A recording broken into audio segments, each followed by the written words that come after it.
안녕하세요. 오늘이 어린이날인데 어린이날이면 보통 어른들은 동심의 세계를 그리워한다 그러죠. 말씀 앞에서 동심의 세계로 돌아가면 좋겠습니다.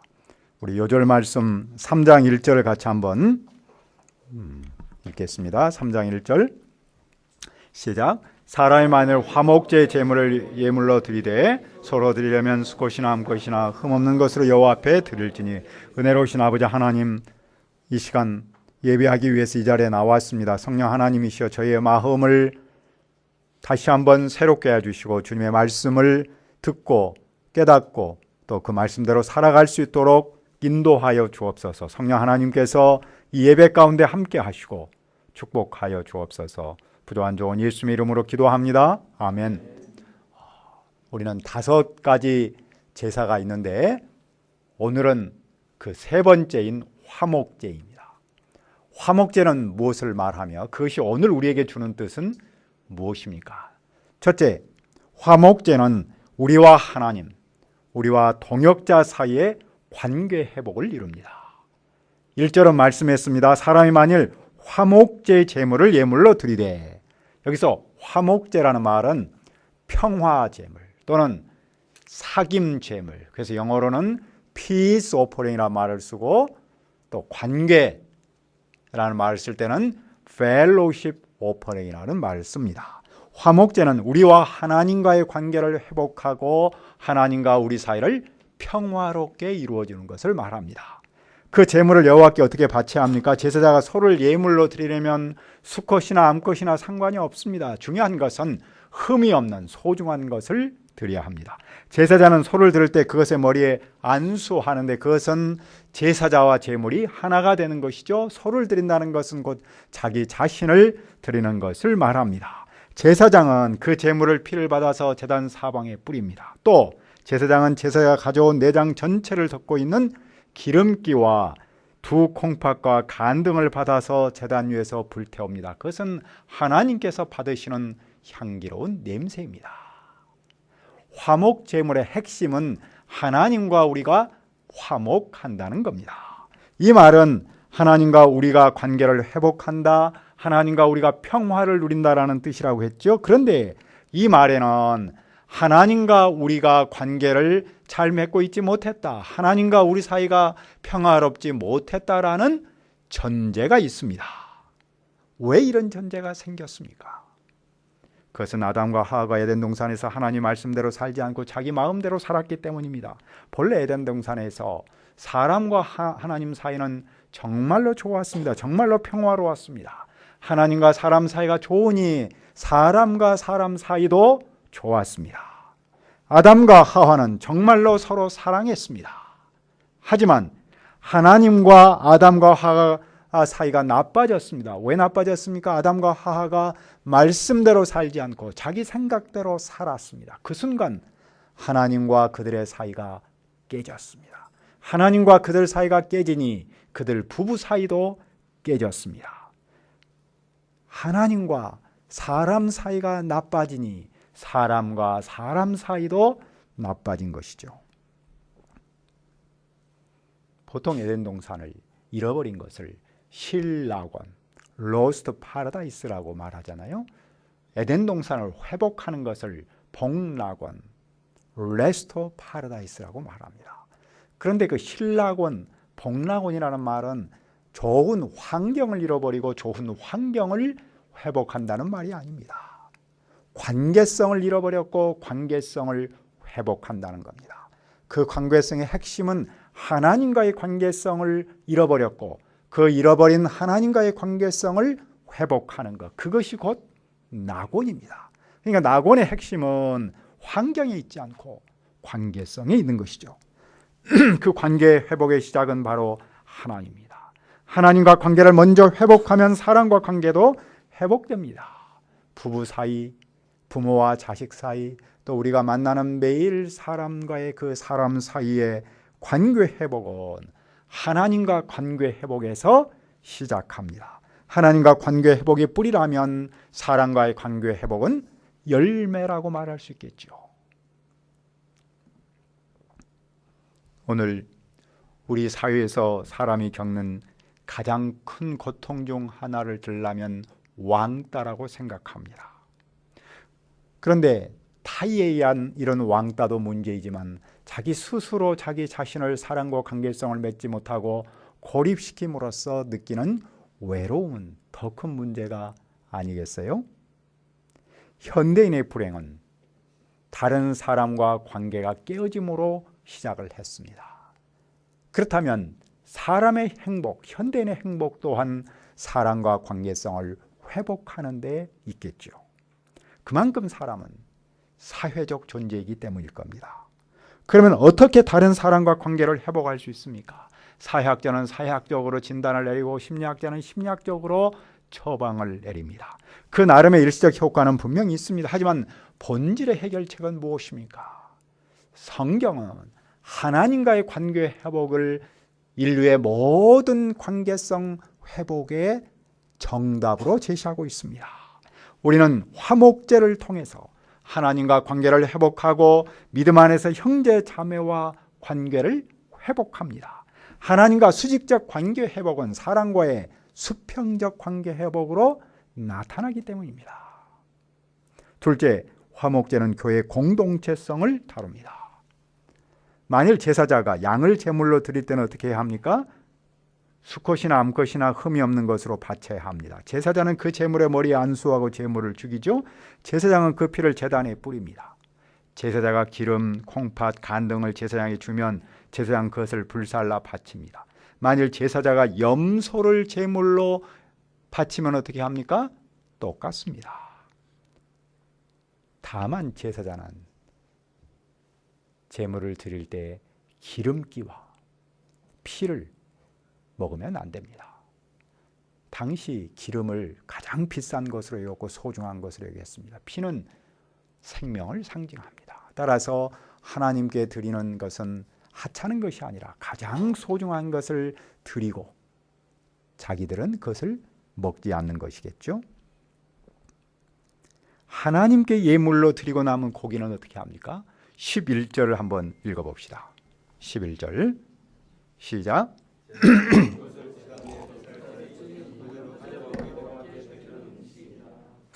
이는 화제로 여호와께 드리는 음식이니라. 16절은 또 뭐라고 말씀했습니까? 이는 화제로 드리는 음식이요 향기로운 냄새라. 여호와께 드리는 음식이다란 말은 무슨 말일까요? 여호와께서 직접 드신다는 말은 당연히 아니겠죠. 그것은 여호와 하나님께서 제사자에게 그 음식을 나눠준다는 뜻입니다. 여호와께서 제사자와 그 가족에게 화목제 음식을 나눠주는 것을 말하고 있습니다. 그도 그럴 것이 지금 불에 태운 것은 주로 뭐였습니까? 내장이었지요. 무엇이 주로 남았습니까? 살코기가 남았습니다. 다른 데 보면은 주로 그 살코기 중에서 가슴, 우편 뒷다리는 제사장이 갖습니다. 그리고 제사장이 준 그 나머지 부분은 제사자가 다시 갖습니다. 제사자가 먹을 수 있습니다. 근데 제사자가 혼자 먹는 것이 아니라 그의 가족과 또 이웃을 초청해서 아주 큰 잔치를 벌리면서 살코기를 먹는 것이죠. 그럼 뭐가 있어요? 요즘 말로 하면 무슨 뭐 등심, 안심, 뭔심은 주로 제사자가 먹습니다. 제사자가 이웃과 함께 먹는 데는 무슨 뜻이 있겠습니까? 그것은 공동체가 함께 나누는 식사를 뜻합니다. 제사자는 여호와와 더불어 고기를 나눠 먹음으로써 하나님과 교제하였습니다. 이제는 이웃과 고기를 나눠 먹음으로써 이웃과 교제합니다. 그 점에서 볼 때 화목제는 하나님과 함께 먹는 식사이면서 동시에 공동체와 더불어 나누는 식사입니다. 이것을 친교 식사라고 말해요. 친교라는 말을 영어로는 커뮤니언, 성찬이라는 말이죠. 커뮤니언 밀이라고 말합니다. 또한 공동체의 식사라고도 표현해요. 공동체라는 말은 커뮤니티에서 나온 말이로 커뮤니얼 밀 이렇게도 표현합니다. 그러니까 화목제는 무슨 뜻이라고요?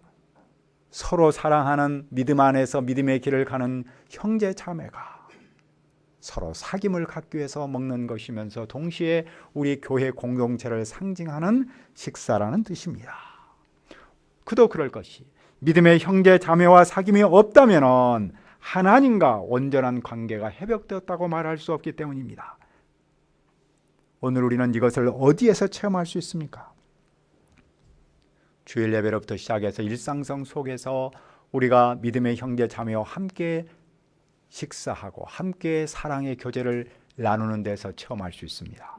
그 점에서 우리가 주일 예배 후에 공동체의 하나됨을 고백하는 성도끼리의 사귐은 중요한 일입니다. 우리가 함께 점심을 먹으며 교제하는 일 또한 아주 좋은 일입니다. 반면 나홀로 신앙생활을 한다든지 소위 요즘 일어나고 있는 가난한 교인, 이것에 대해서는 우리가 깊은 고민을 해봐야겠죠. 왜냐하면 우리는 하나님과의 관계 회복만으로 신앙생활을 잘한다고 말할 수 없기 때문입니다. 하나님과 관계를 잘 맺는 것은 이웃과 관계를 잘 맺는 것으로 나타나야 하기 때문이죠. 즉 세상 속으로 파고들어서 그들에게 좋은 영향력을 끼치는 삶을 사는 것이야말로 하나님과 관계성을 잘 회복하고 있다는 증언이고, 그것이 바로 교회의 공동체성을 이루는 것이기 때문입니다. 그것이 이 땅에 교회가 존재하는 목적이며 이유입니다. 무엇보다도 내가 하나님과 관계 회복을 이룬 목적이기도 합니다. 셋째, 화목제는 세상을 향하여 화목의 직분을 이룹니다. 우리는 어떻게 하나님과 관계성을 회복할 수 있습니까? 오늘 우리가 드리는 화목제는 무엇입니까? 그것은 바로 화목제이신 예수님을 믿음으로 하나님과 관계성을 회복할 수 있습니다. 예수 그리스도는 하나님과 우리의 화목을 위해 돌아가셨습니다. 우리가 하나님과 원수일 때에 하나님의 아들이 죽음으로 우리는 하나님과 화평을 누렸습니다. 과거 우리는 악한 일로 인해서 하나님으로부터 멀어졌습니다. 또 그 하나님과 담벼락을 쌓고 살았습니다. 하나님과 원수였습니다. 그러나 지금은 하나님께서 그리스도의 돌아가심을 통해서 우리와 화해하셨습니다. 그런데 예수님은 하나님과 우리를 위한 화목제물일 뿐만 아니라 유대인과 이방 사이를 화목하게 하셨습니다. 유대인과 이방인은 종교와 이념 그리고 삶의 모습이 달라서 양쪽으로 갈라져 있었습니다. 그런데 예수님은 그 둘을 가로막고 있는 담을 당신의 몸으로 허무셔서 원수된 것을 없애셨습니다. 예수님은 십자가에서 돌아가심으로써 그들을 가로막고 있는 담을 헐어버리시고 그들을 하나가 되게 하셨습니다. 그 유명한 이탈리아의 화가인 레오나르도 다빈치가 있지 않습니까? 그 양반이 많은 작품을 그렸는데 그 중에 하나가 최후의 만찬이죠. 예수님이 식사하셨던 모습. 그런데 그 친구가 와서 그 그림을 보고는 이렇게 칭찬했다 그러네요. 예수님이 들고 있는 잔이 마치 살아있는 것처럼 정말로 아름답다. 그랬더니 다빈치는 그 말을 듣는 순간 그 아름답다고 칭찬했던 예수님이 들고 있는 잔을 그냥 이렇게 막 뭉개버리고 지워버렸다는군요. 그래서 친구가 놀라서 아니 이렇게 아름다운 잔을 왜 뭉개버리니? 그랬더니 다빈치가 이렇게 말합니다. 이 그림에서 예수님보다 그 어떤 것도 돋보여서는 안 되네. 이 그림에서 가장 돋보여야 하는 것은 바로 예수님 그분뿐이다. 그는 그만큼 예수님을 높이고자 했기 때문이겠죠. 왜냐하면 예수님 당신만이 우리와 하나님의 관계를 회복하기 때문입니다. 예수님만이 사람 사이의 장벽을 허물고 하나로 만드시기 때문입니다. 그 모든 일을 십자가에서 당신의 몸을 버리신 그분 예수 그리스도께서 이루셨기 때문입니다. 오늘 우리는 이 예수님 앞에서 무엇을 해야 합니까? 우리는 화목 제물이신 예수님을 믿어야 합니다. 예수님을 믿는다는 말은 무엇입니까? 그것은 내가 하나님과 관계가 깨졌고 그 때문에 사람과 관계도 깨졌다는 사실을 인정하는 겁니다. 우리는 그것을 죄인이라고 부릅니다. 내가 예수님을 믿는다는 말은 내가 예수님 앞에서 죄인이다라고 인정하고 고백하는 것이겠죠. 예수님 앞에 서면 사실 죄인이 아닌 사람은 아무도 없습니다. 정치적으로 진보적인 사람도 죄인일 것이고 보수적인 사람도 죄인이죠. 교회 생활을 오래 한 사람도 죄인이고 나름대로 의롭다고 생각하는 사람 또한 죄인일 수밖에 없습니다. 이 사실을 인정하면 하나님과 화해할 수 있습니다. 다시 말해서 화목 제물이신 예수님을 영접할 수 있는 것이죠. 하나님과 화해하면 사람과 화해합니다. 그러면 이념의 틀을 깨고 나와 이념의 다른 사람조차도 품을 수 있지 않겠습니까? 자기 세계의 장벽을 허물고 하나 될 수 있습니다. 그 점에서 하나님과 사귐, 사람과 사귐으로 이어지고 하나님과 화해, 사람과 화해로 이어집니다. 그러므로 우리는 어떻게 살아야 합니까? 우리도 화목 제물로 살아야 합니다. 하나님은 예수님을 화목 제물로 삼으실 뿐만 아니라 우리도 화목 제물로 삼으셨습니다. 하나님은 그리스도를 내세우셔서 우리를 당신과 화해하게 하시고 또 사람을 당신과 화해시키는 화해의 직분을 주셨습니다.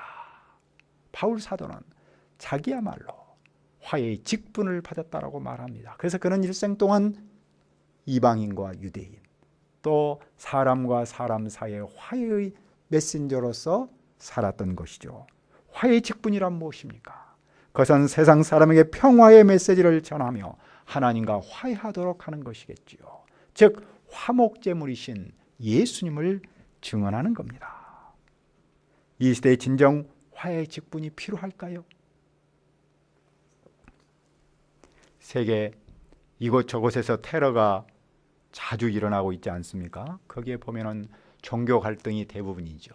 그러나 또 인종 갈등도 한 몫을 하고 있습니다. 우리가 북한과 평화를 외치지만 현실은 녹록하지 않습니다. 여당과 야당은 서로 잘났다고 말하는데 그 말에서 품격을 찾기는 정말 쉽지 않습니다. 그런 현실은 국민에게 엄청난 피로감을 주고 있지 않습니까? 그들은 이념의 틀에 갇혀서 나는 의인이고 너는 악인이다라는 이 이분법적 사고에 빠져 있기 때문이겠죠. 젊은 층으로부터 지지를 받고 있는 한 진보적 사람이 있지 않습니까? 그 사람은 참 예리한 촉을 갖고 있어서 분석을 참 잘하더군요. 그런데 저는 한 가지 아쉬운 것이 그에게 배려와 화합이 없어 보인다는 겁니다. 그는 대부분 분석을 할 때 나는 옳고 상대방은 그르다라는 이분법적 사고를 갖고 있더군요. 그의 주장처럼 실제로 그럴 수 있을 겁니다. 하지만 그런 이분법적 사고는 이념의 장벽을 굳게 하고 우리 사회의 갈등을 키워갈 수밖에 없습니다. 우리 사회의 반목의 끝이 보이지 않는 것도 바로 이런 이분법적 사고 때문이라고 생각해요. 그런데 이런 이분법적 사고로 인한 반목은 사회에만 있지 않고 교회 안에도 있습니다. 예수를 믿는다라고 같은 말을 하지만 성경관이 다른 교인이 참 많습니다. 진보적 성경관을 가진 사람은 보수적 성경관을 가진 사람을 적폐라고 몰아붙입니다. 나는 언제나 옳고 너는 언제나 그르다라는 렌즈로 사람을 평가하기 때문입니다. 그러면 보수적 성경관을 가진 사람 또한 진보적 성경관을 가진 사람을 공격하지요. 그래서 갈등이 커지고 장벽은 높아집니다. 그런데 또 한 가지 더욱 안타까운 현실은 같은 교회 공동체 안에서도 하나 되기 어려운 점이 있다는 겁니다. 그것은 내가 좀 더 낫다라는 잘났다라는 생각 때문이겠죠. 우리 모두에게 정말로 화해의 메시지, 화목의 메시지가 필요합니다. 누가 그 메시지를 전해야 합니까? 교회입니다. 교회가 이 세상을 향하여 평화의 메시지를 전해야 합니다. 예수님께로부터 평화의 은총을 덧입은 우리가 평화의 사도입니다. 세상이 서로 갈등하는 것은 평화의 메시지를 모르기 때문입니다. 세상이 서로 다투는 것은 화목제물이신 예수님을 모르기 때문입니다. 그러므로 우리는 삶 속에서 캠퍼스와 가정에서 그리고 직장에서 바로 이 평화의 사도이신 예수 그리스도, 화목제물이신 예수 그리스도를 증언해야 합니다. 화목제물이신 그분, 화목제물을 드린다는 말은 무슨 뜻입니까? 그것은 곧 우리가 하나님과 더불어서 또 우리가 믿음의 형제자매와 더불어서 화해, 관계를 회복한다는 뜻입니다. 그리고 더 나아가서 교회의 공동체성을 이룬다는 뜻이죠. 뿐만 아니라 세상을 향해서 화목의 직분을 이루는 겁니다. 우리가 이 말씀을 통해 하나님과 사랑하는 동역자와 평화를 누리고 또 그 평화의 메시지를 증언하기를 기도합니다. 은혜로우신 아버지 하나님, 예수님께서 이 땅에 화목 제물로 오신 것을 믿고 감사합니다. 주님, 우리가 예수님을 믿음으로 말미암아 우리와 하나님, 우리와 동역자 사이의 관계를 회복할 수 있도록 도와주시고 우리의 교회 공동체성을 이루고 더 나아가서 세상을 향해서 화목의 직분을 이룰 수 있도록 축복하여 주옵소서. 평화의 사도이시며 화목제물로 오신 예수 그리스도를 증언할 수 있도록 축복하여 주옵소서. 예수님의 이름으로 기도합니다. 아멘.